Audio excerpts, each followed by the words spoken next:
All right, so as it's 1 o'clock, we'll go ahead and get started.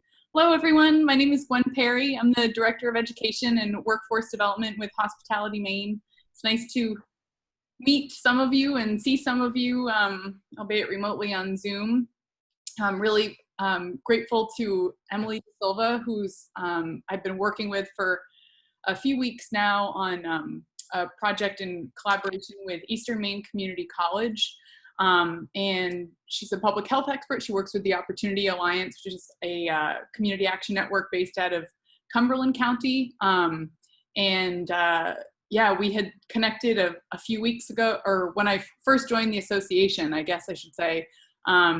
She has a number of just sort of employer-friendly and employee-friendly programs that she is working really, really hard to promote. And we saw the opportunity to collaborate in a meaningful and intentional way. And my hope is to get some valuable content, I think, out to folks as it pertains to mental health. I know I'll speak for myself, but it has certainly been a challenging and fatiguing chapter of time. I interact with a lot of people who are under just a lot of stress and a state of duress. And so having access to some tools that may be helpful or beneficial during what I think is just a difficult time is my hope. And so with that, I'm pleased to introduce Emily De Silva, and I'll turn it over to her. Thank you. Hi, everyone. I'm super grateful to be here with you guys this afternoon and appreciate you tuning in on a very hot afternoon. I'm going to start sharing my slides.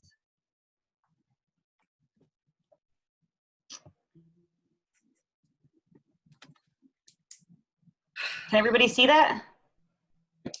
Cool. So just some real quick housekeeping. Try to keep yourself on mute if you can, just to prevent any feedback that may be coming. And feel free to be on video or not, whatever you're most comfortable with. We are recording today's session, so if you want to rewatch it, it's available to you. You could also reach out to myself or Gwen at the very end if you just want access to the slides themselves. I'm more than happy to share with you guys.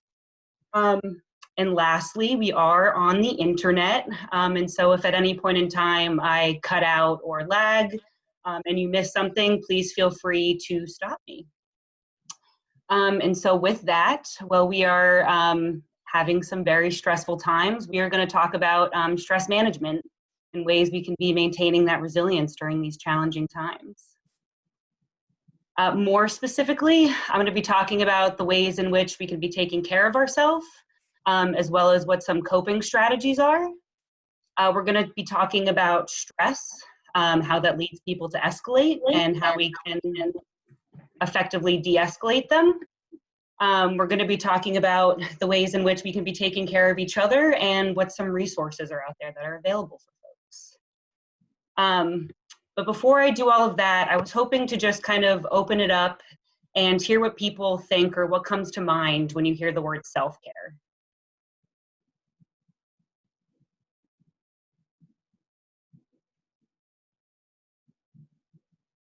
Can be positive or negative.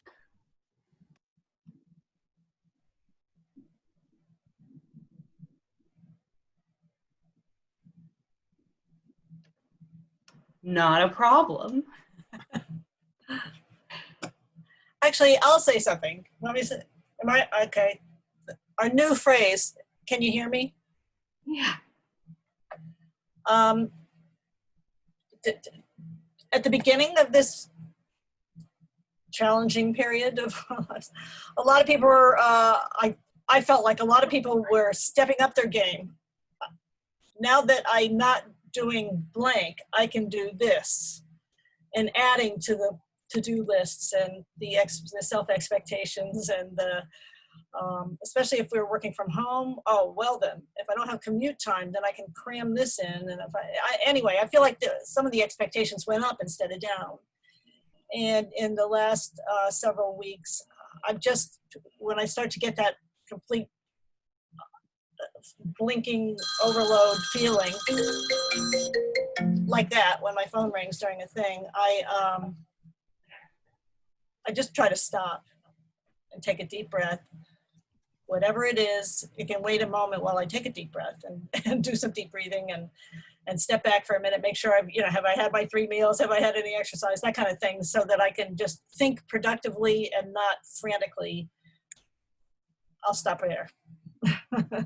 No, that's great. I mean, it seems like you're already getting the hang of self-care. I feel like a lot of the times when I talk about self-care, people really have this negative association with it, right? It's a shopping spree, it's bubble baths, right? Oh. It's all of that kind of stuff.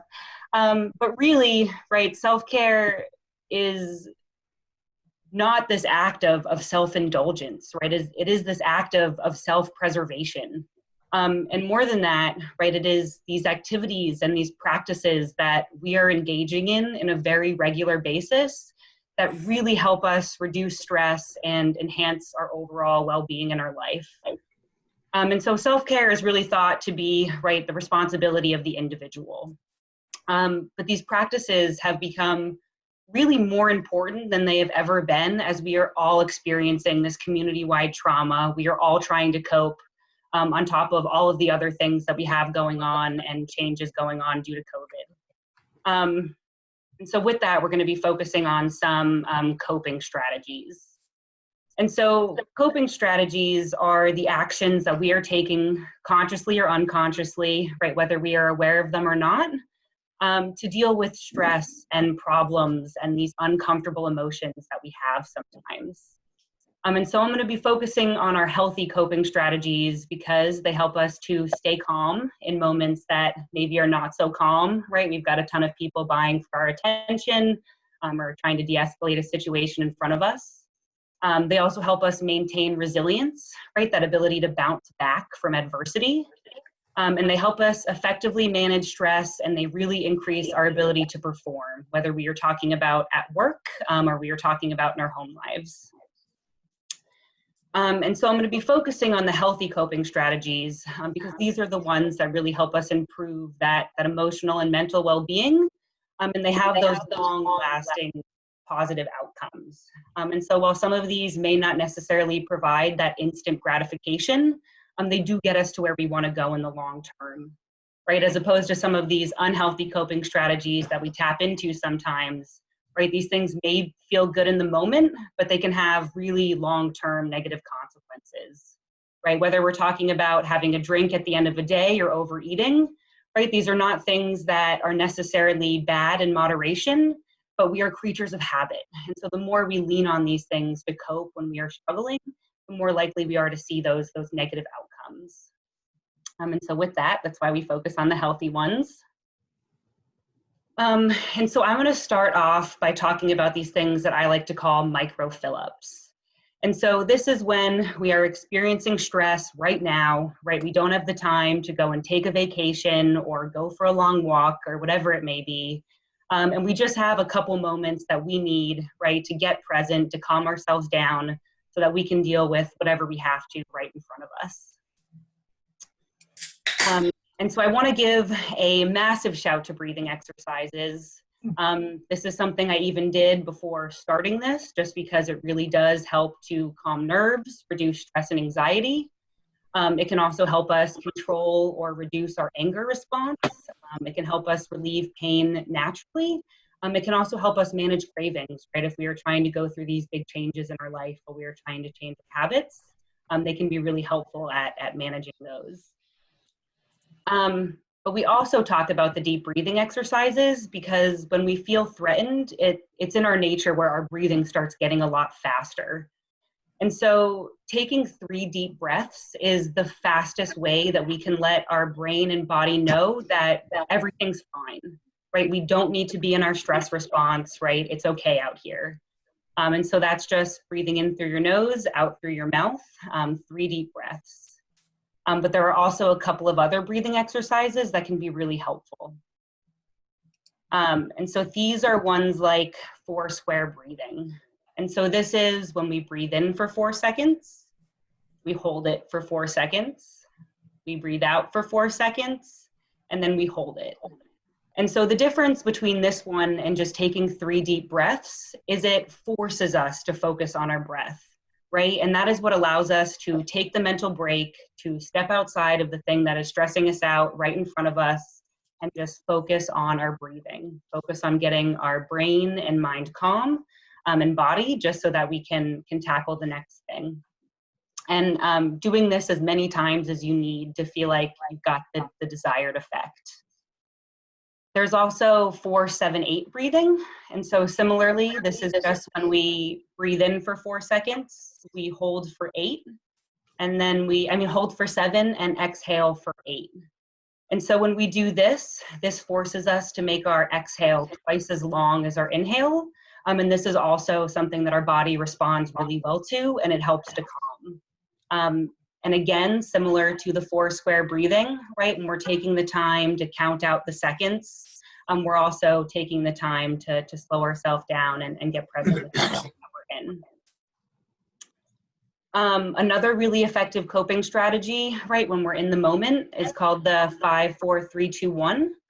And so this is really about naming 5 things that you can see, 4 things that you can feel, 3 you can hear, 2 you can smell, and 1 you can taste.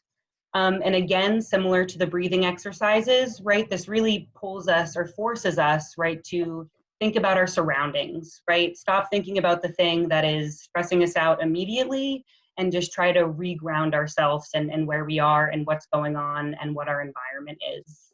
And I would also say, similar to the breathing exercises, right, doing this as many times as you need to get the effect you're looking for.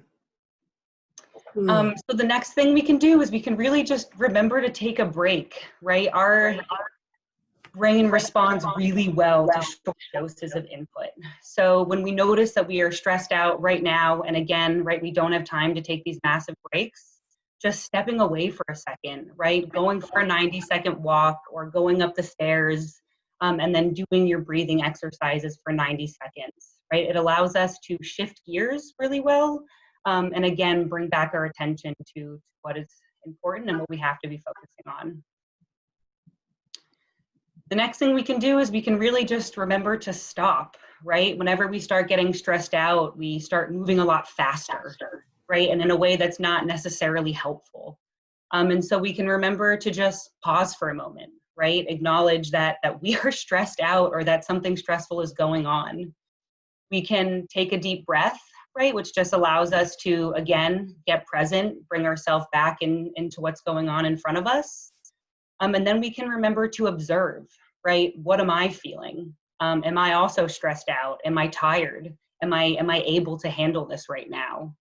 What are my choices, right? If I'm not feeling in a place to say it's de-escalation, right, help this person out, do I have a coworker that I can tap on that might be in a better to do this? And what am I trying to achieve? And then once we have all of these things figured out, right, getting to proceed with that mindful awareness instead of, you know, that stress chaos that we operate in sometimes. And so those are just some of the quick micro fill-ups that I really love and that I use in my day-to-day life. There are also a ton more little things that we can do when we are stressed out. And so if anybody is feeling like maybe these micro fill-ups are not for me, but they are looking for other quick things they can be doing, again, I would totally encourage you to reach out, and I would be happy to share more of those with you. But for right now, I'm going to be talking about some of those day-to-day practices that we can do that really help us to preemptively manage that stress, right, before we get into our own stress response. And so these are things like really trying to get in those basic health practices, right? Trying to get those 7+ hours of sleep, which I know can be really hard, especially for people that work night shifts. But sleeping is when we are learning and processing and committing to memory all of the things we learned the day before. And so when we are missing sleep, it is almost like the things we learned the day before didn't happen, right? Our brain is not processing them. And so sleep is actually super, super important. And there are things that we can do to help us or increase our likelihood of actually getting those 7 hours. And so these are things like creating calming bedroom environments, right, and removing all of our screens. I know for some people, like the sound of the TV can be really helpful as you're going to sleep. But there's also some apps that I'll talk about in a minute where you can have natural calming sounds and things like that that can help get a similar effect without increasing or decreasing our ability to fall asleep. We can also, right, work on that shifting gears, work on slowing down and finding an activity that we can do that our body, right, as a ritual, lets us know, like, okay, right, I'm switching gears, I'm doing my yoga, I'm taking a bath, I'm journaling, whatever it may be. And this will let our body know over time, right, we're shifting gears, getting ready for bed. We can also try to maintain a good diet, right? The things that we eat and drink and consume, right? These are both our fuel, right? Physically and mentally. When we have a good diet, this increases the amount of energy we have, right? How sluggish we're feeling or not feeling, and our ability to do tasks. But diet is also a lot more than just the things that we are eating, right? It is all of the things that we are consuming throughout the day, whether we are talking about the things that we're drinking, that we're watching, and that we're listening to. And so just being mindful about how much we're consuming there, right? So watching out for those times that we're just scrolling through social media and kind of mindlessly doing that. We can also remember to exercise. Not only does it reduce stress, but it really elevates our mood on the whole. I know that I worked out this morning before the day started because I am a better presenter and probably all around better human being, right, whenever I work out. And so these are the things that we can be trying to do on a regular basis that really increase the likelihood, right, of us having a successful day. I also wanted to give a shout out to the Nike Guided Run app for folks that maybe aren't doing as much of that cardio. It can be a great way to help you get into it. The next thing I want to talk about is routines, right? We are creatures of habit. Our brain loves to do things that are easy. It loves to do things that it knows. And so the more routines that we can create in our life, not only do we add structure and predictability, but we also free up all of this energy and brain capacity to be doing the other things that we want to do in our life, whether that is our hobbies, hanging out with friends, right, getting promoted or doing better at a job. The more routines we have in our life, the better we'll be able to do these additional things. And so it can be really helpful if we have a weekday routine, right? We know what days we're working out and what time, when we're doing our laundry, when we're taking a shower or going to the grocery store, right? Any of those things. Similar, that can help us fall asleep, but waking up and going to bed at the same time every day, not only does that increase our sleeping routine, but it also helps us get to sleep. When we have specific times that we do things like family meals, not only does that increase that social connection, right, but we're getting that, we know that we're going to be having this meal at this time every day. It can also help us increase those social interactions, right? Whether we're talking about shared hobbies where we know, right, every Tuesday I go to play disc golf with my friends. So I really can't say enough about the importance of adding routine into our life. And with that, I also want to talk about the importance of just social connection on the whole. I know that we are in COVID right now, and so we're all trying to keep our 6 feet and do stuff like that. But that doesn't mean that we have to be alone. Social connection drastically improves our physical health, our emotional health, our mental health. And it is also a massive factor in buffering our stress response. And so people that do make the time, that do feel socially connected, have lower levels of anxiety and depression and are even more likely to live longer. But the opposite is also true, right? And so people that feel socially isolated are more likely to feel anxious or depressed and actually can live shorter lives. And so with that, right, if you were feeling a little bit socially isolated with COVID-19, I would really encourage you to identify who those people are in your life, whether that is personal, professional, or getting help from other services. It is really important that we stay socially connected and can identify who those people are in our lives. The next thing we can do in our day-to-day is we can practice savoring. And so savoring is really the act of stepping outside of an experience as we are in it and appreciating it. And so these don't have to be big things, right? This could be a really nice shower that we're having, or a sunset, or a walk with friends, right? Taking the time to notice that as we are doing these things, we are so lucky that we get to be enjoying them. The human brain actually is more prone to remember the negative things in our life. That is just the way that our brains work. And so by practicing things like savoring, we get to fight against that a little bit, right? We get to say, okay, but there's also all of these good things that I have going on in my life as well. And so we can really enhance this technique by sharing our experience with other people, taking photos, right? So as we're scrolling through it later, we get to say, oh, that was a really great day. But also, right, it really helps us stay present in the moment. And that can be really helpful when we are experiencing stress. I know sometimes I start, finding myself wandering off, thinking about whatever it is I have to do for work. And so this can help us stay in the moment.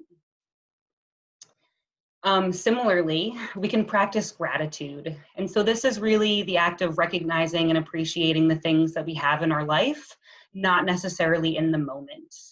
And so similar to what I was saying about the brain remembering negative things, this really helps fights against that as well, and allows us to see the things that we do have in our life. And there have been numerous studies that found that people who practice gratitude are actually the happiest. And so there are two really main pathways here that I use. And one is just every day writing down 3 things that I'm grateful for. Again, these can be big or small. This could be being grateful for your morning cup of coffee, or grateful for your family. They say it takes about 2 weeks to start actually feeling the effects of a gratitude journal, and then about 8 weeks to feel the effects. I would say that I am about 8 weeks into my gratitude journaling, and I'm definitely a lot more apt to be thinking about the things every day that I am so grateful that I have. We can also write 3 I statements. So I have, I am, I can. And this helps us identify, again, right, the things that we have in our lives, right, the personal skills that we possess. And it also gives us a sense of future, right? What are the things I can do, and where am I hoping to go? And a sense of purpose is really important in individuals' lives. Another thing we can do is we can practice acts of kindness. And this is really the acts of just volunteering, doing things for other people.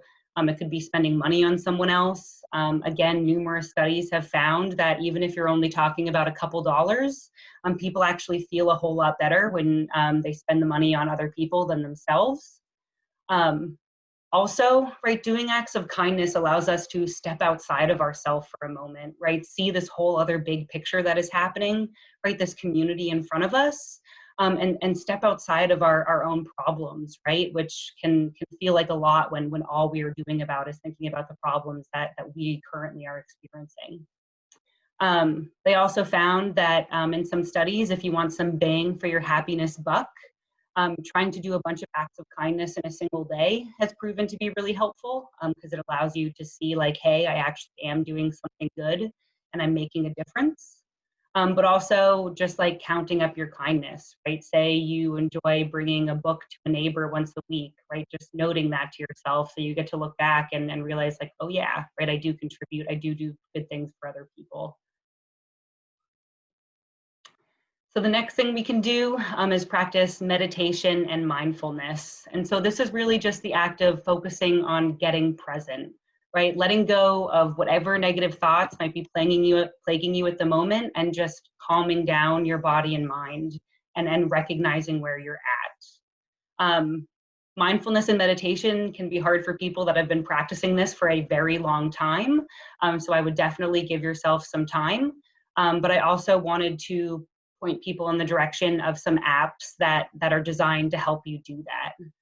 So whether that's Insight Timer, Headspace, Breathe, or Calm, they can all help you in a variety of different ways. Whether that's, guiding you through some of the breathing practices I was talking about at the very beginning, helping you with yoga, just get present, or even they have some that are helpful for helping you get to sleep.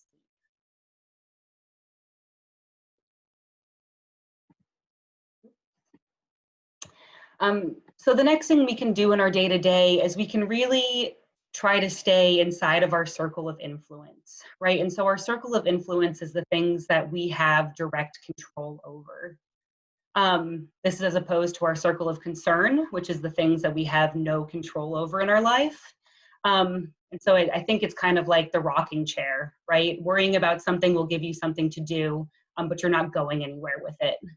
And so the more that we can stay inside of our circle of influence, right, the bigger the circle is going to get, right? The more influence that we are going to have. And so just remembering to ask yourself, right, when something is really stressing you out, is this something that I have influence over, or is this just something that I am concerned about, right, but I have no control over the outcome? And so again, the more we can stay in that circle of influence, the more that we can feel like we have control over our own lives, right, and the more skills that we can develop. Oops. And so there's also the WTF, or the walk, talk, flush. And this is really just about, right, getting some movement in. Even 30 minutes a day of physical activity has been shown to really decrease our stress responses and improve our immune health.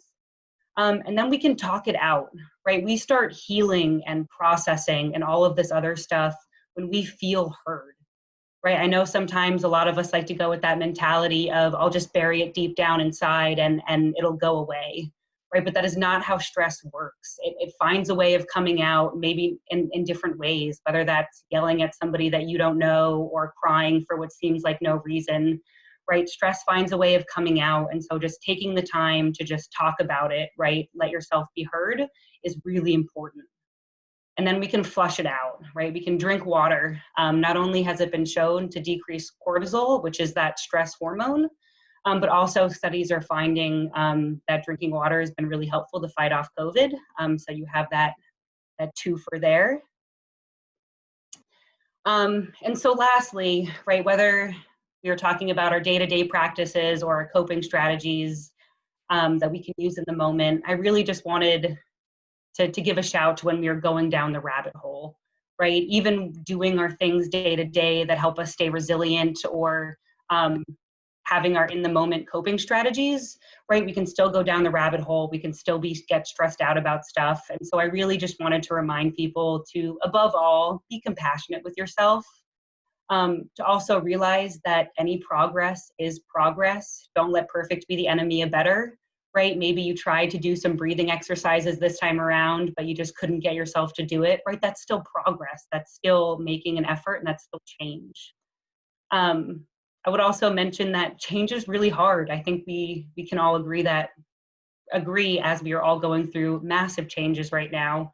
And it takes time. So whatever it is you're trying to learn, whether it's stress reduction techniques or a new trade, right? Give yourself a ton of time. Give yourself 10 years to learn this stuff. And also remember to be curious about the things that you're learning, right? Notice how your emotions changed based on how much sleep you got, or how much water you drank, or how much food you consumed that day, right? Because it really does impact us and our ability to handle the situations in front of us. And then lastly, I would say practice. When we are stressed out, right, we are not going to access skills that we have never practiced. And so I would encourage people just to practice these breathing exercises or any of this stuff, right, when you're not feeling stressed out, just so it'll increase the likelihood that you'll use them when you are. So thanks everyone for sticking with me through some of those coping strategies and things we can be doing in the day-to-day. I am now going to pivot into us talking about stress and how it affects us, and how we can be de-escalating people that may be coming into our establishments really stressed out. So stress is how our brain responds, our brain and our body responds to demand, right? Whether we are talking about school or work performance, we are talking about significant life changes, right? Like a new job, having a new child, or traumatic events, right? Experiencing a pandemic, right? A loss in the family. Stress is how our body processes all of this. And so there are really two main pathways with stress.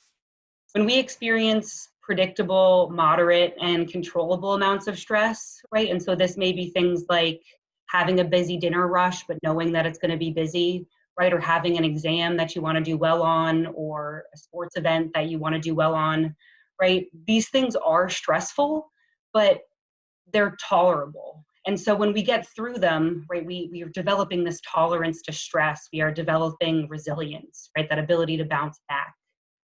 But when we experience unpredictable, extreme, or prolonged stress, right? This could be COVID-19, this could be a divorce or the death of a loved one. It actually increases our stress response. We become more vulnerable to it. And this happens because when our brain gets really, really stressed out, it starts miscommunicating. It starts weakening the part of the brain that is where our thinking and our logic is happening. And it's making stronger the parts of the brain that focus on emotion and our fight, flight, freeze response, right? That place where we go when we are really frightened by the thing in front of us, or we are overtired or really hungry, right?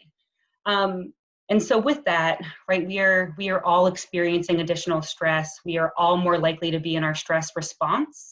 And so when it comes to both ourselves and the people coming into our establishments, right, they're more likely to be in their stress response. And with that, right, that means that they're more likely to maybe accidentally yell at a stranger, right, or get upset about something that might not make them upset under normal circumstances. The other thing I wanted to note about our fight, flight, freeze response, when we're there, right, we are not able to really effectively respond, process, or learn, right? We are in our survival mode, and when we are there, we have a hard time hearing other people.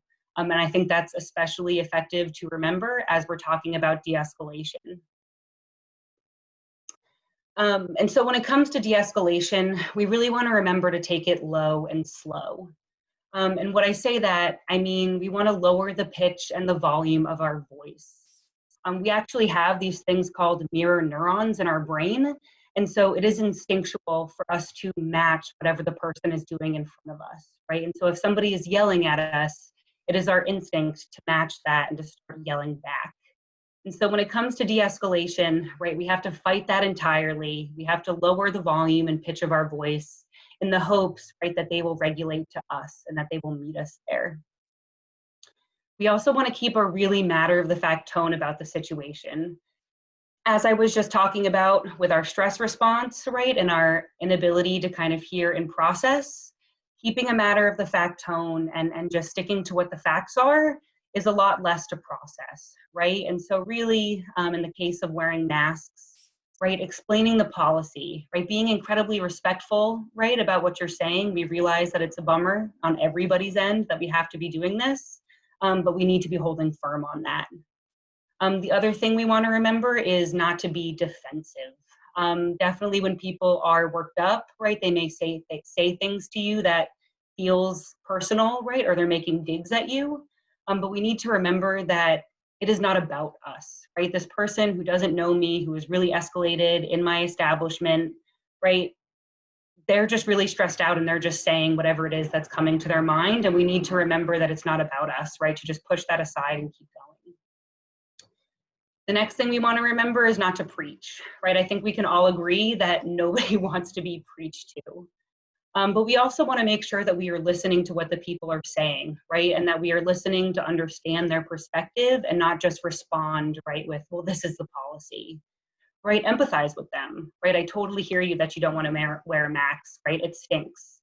But the truth is that we have to, right? We have to keep ourselves safe. We have to keep our staff safe, and we have to keep other customers safe, right? So you're hearing what they're saying, but you're also saying, right, this has to happen.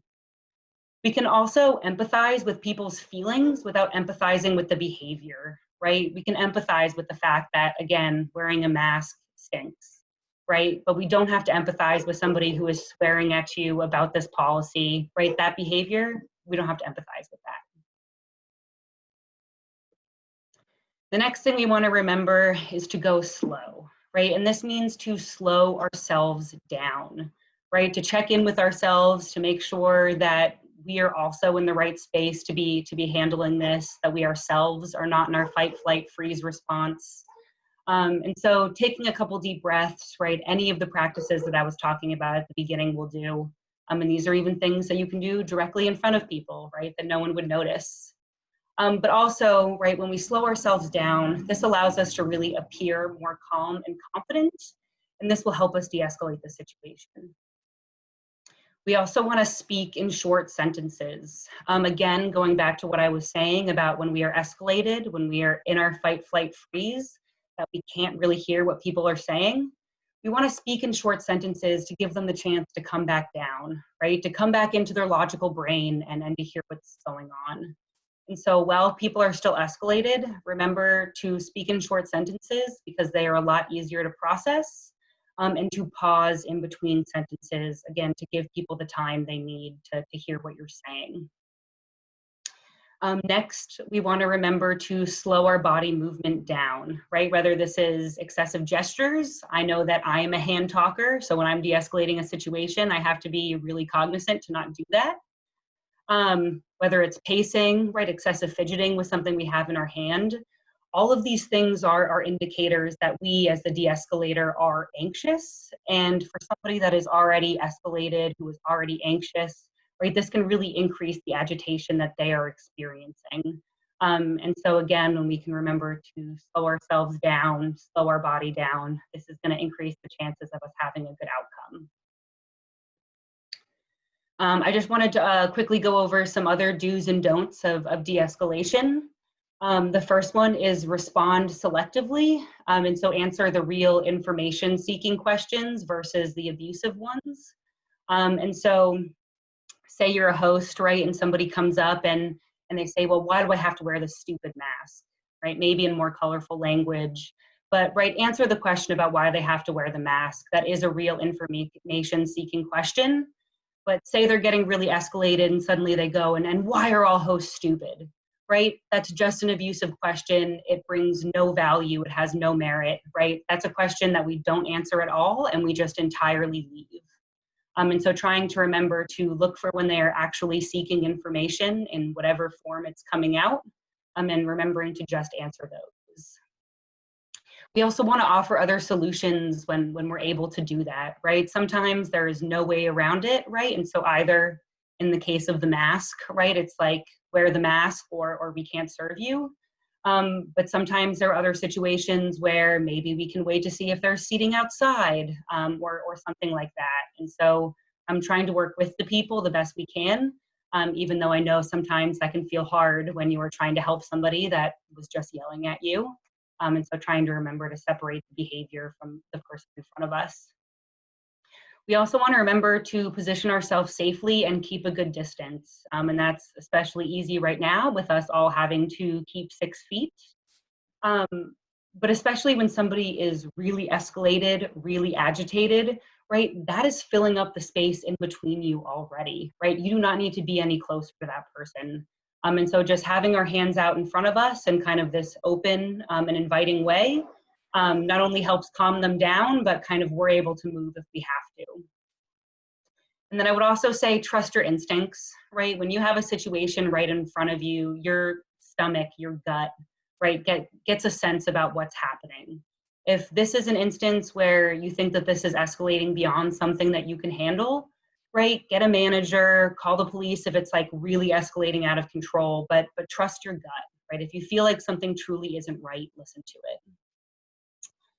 Some other things we want to remember not to do. We want to remember not to try to argue or convince, right? Stick to the facts, stick to that matter of a fact tone of what the policy is when we can.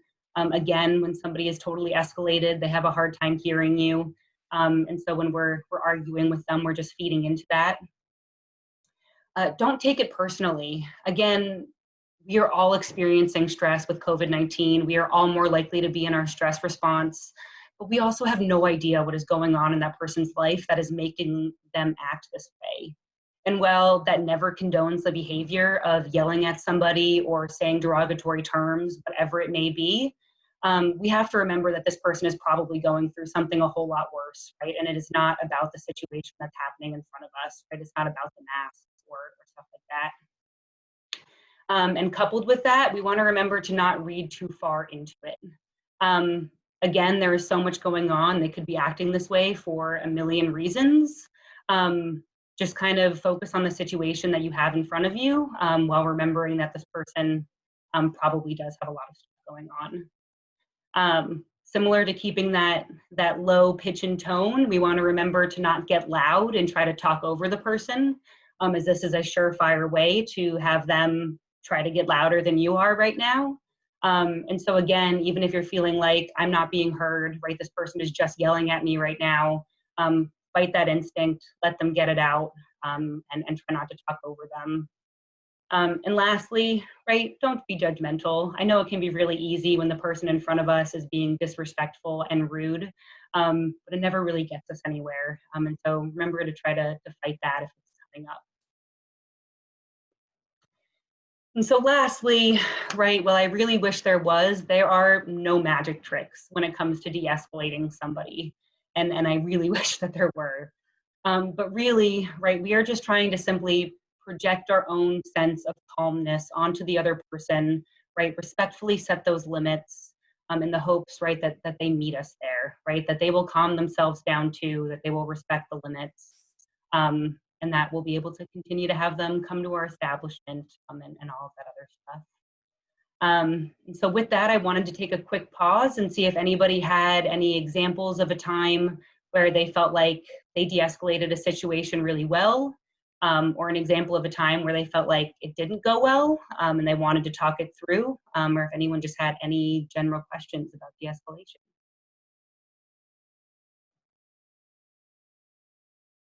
Emily, thank you. Great. Happy to do it.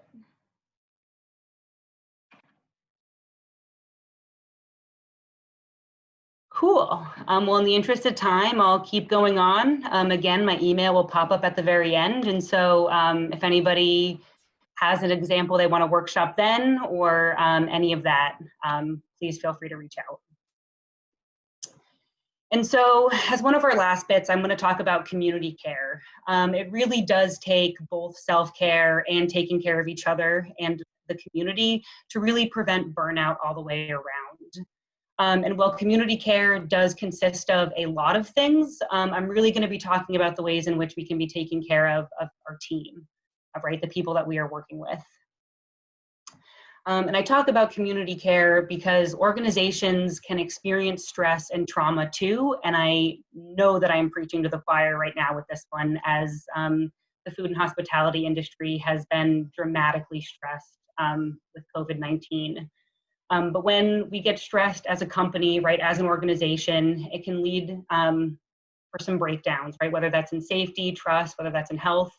And so we can help to fight this by knowing that these things exist, right, and taking care of each other. And so we can be supporting each other by maintaining that consistent and respectful communication. I know that sometimes, right, it is super hot in the kitchen. We are rushing as fast as we can, right? Somebody is running behind. But everything is going to run more smoothly if we can remember, right? Talk to people with respect. We can also help promote that sense of belonging and unity, right? And part of that just comes from that sense of respect and good communication, but also just remembering, right, that we are showing up every day as a team to work together. And the more we can be promoting that is great. We can also work to celebrate the wins, right? No matter how small they are, right? Maybe we had a really successful dinner rush, or maybe we used our de-escalation skills for the first time and it went really well. Or even we just learned a new skill in general, right? Celebrate that. Maybe that isn't the end goal. Maybe that's not the only time you're going to encounter this, but every time we pause to celebrate these small successes with each other, right, it breeds more success, right? And so don't shrug off small successes that you may have, right? Celebrate those. Find genuine opportunities to play and release. Again, I know this is an industry where so much of it is fast paced and a lot of it doesn't involve long-term breaks. But we can, right, take a moment to have a laugh with each other, to joke around, right, to promote, you know, those opportunities for fun and release outside. And we can also try to make time, right, for decompressing and debriefing, right, having check-ins with each other. While I know that these last two are more something that is more in the control of management versus other employees, we can kind of do that also in an impersonal level too, right? Say that you're working and you saw that somebody just went through a de-escalation that was rough, right, on all sides. Taking the time to just ask how they are, checking in, right? All of these things are really helpful. But also, as we are experiencing COVID-19, we have seen this massive increase in the amount of people that are experiencing mental illness or struggling with substance use. And so the more we can have each other's backs, right, and recognize some of the signs of this, the better we'll be, right? And I think part of that goes back to, right, if I was really struggling, I would want somebody to care enough to notice, right? And so we can do that for other people. And so with that, here are just some direct signs of somebody that is struggling with mental health. And so this is somebody that is vocalizing, right, that they are feeling really hopeless, like they are feeling like they are a burden on other people, or that they are feeling like they want to hurt themselves, right? If you hear any of your colleagues saying this, really encourage them to reach out for help, and I will give you some of those resources soon. But again, the more people that we can have that are aware of these signs, the more likely we are to help our team, to help our family get the help that they need. And so while there are direct signs that somebody is struggling, there are way more indirect signs that somebody is struggling. And so this might be something like changes in productivity, right? Somebody who is typically cranking out a ton of work, right, is slowly finding themselves not doing as well, or somebody that you have historically known to be super full of energy is looking really tired, or also somebody that suddenly is having this new pattern of unexplained latenesses or absences, right? Maybe they're feeling depressed and so they're not getting up like they used to. Also changes in social function, right? Maybe somebody that was always up for going out together after work is suddenly increasingly isolating themselves. And then also major changes to personality, right? Whether we are talking about extreme mood swings, somebody just increasingly showing that agitated response to their coworkers or customers, increase in alcohol use, right? Maybe somebody that wasn't sticking around for their shift drink is suddenly sticking around for many, many hours. And even changes in eating and sleep patterns, right? All of these things can be indicators of stress, but they can also be indicators that somebody is struggling a lot more than that. And so again, right, the more that we can know about these signs, the more we can know to ask, right, how somebody is doing if they're exhibiting these. And so I have to talk about that because mental health is something that everybody has. And because of that, mental illness is actually one of the most common health conditions in the United States, with about 1 in 5 people having a diagnosable mental health condition every year, but about half of all adults will have one in their lifetime. And then it gets a little scary to know that more than half of people that are experiencing mental health issues never go on to get help. And a big part of this is due to stigma.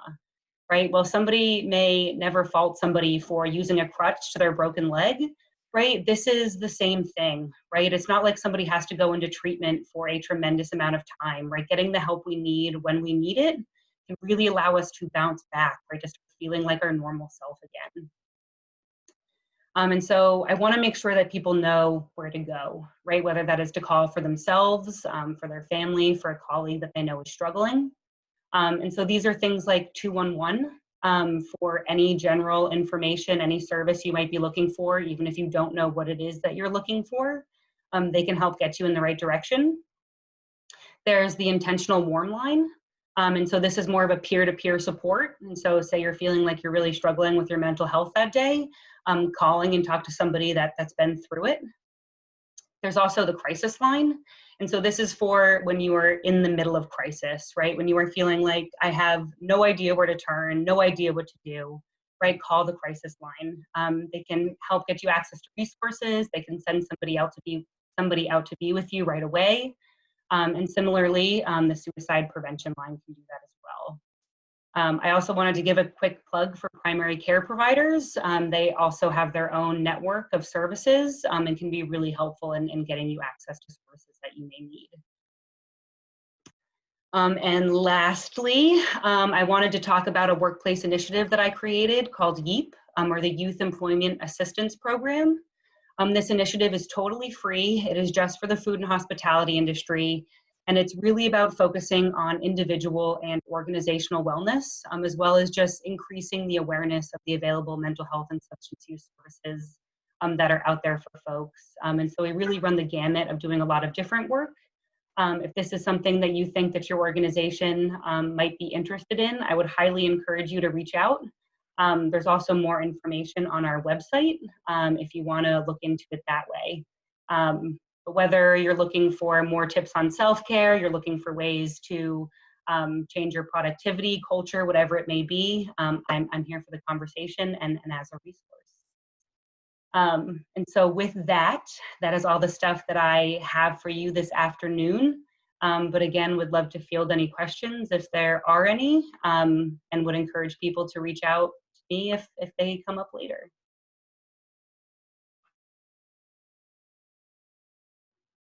Emily, thank you so much. Yeah, happy to do it. I hope people got something out of it.